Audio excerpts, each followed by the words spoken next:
करवीर विधानसभा मतदारसंघात आज दिवसभरात प्रचंड चुरस जाणवली।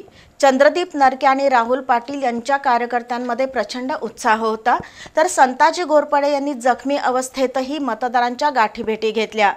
किरकोळ अपवाद वगळता करवीर मतदारसंघात शांततेत मतदान प्रक्रिया पार पडली। करवीर विधानसभा मतदारसंघात माजी आमदार चंद्रदीप नरके आणि दिवंगत आमदार पी.एन. पाटील यांचे पुत्र राहुल पाटील यांच्यात अटीतटीची लढत आहे। दोन्ही गटाच्या कार्यकर्त्यांनी आज सकाळच्या सत्रात जास्तीत जास्त मतदान करून घेण्याचा प्रयत्न केला।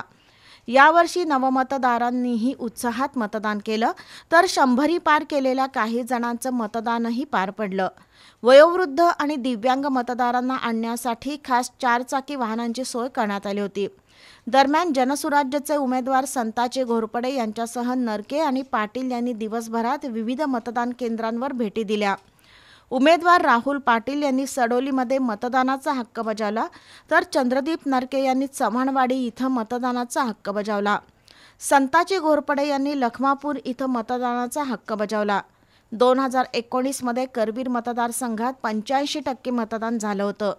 यावेळी सुद्धा करवीर विधानसभा मतदारसंघात मतदानाची टक्केवारी 80% पेक्षा अधिक असेल, अशी दिवसभर चर्चा होती।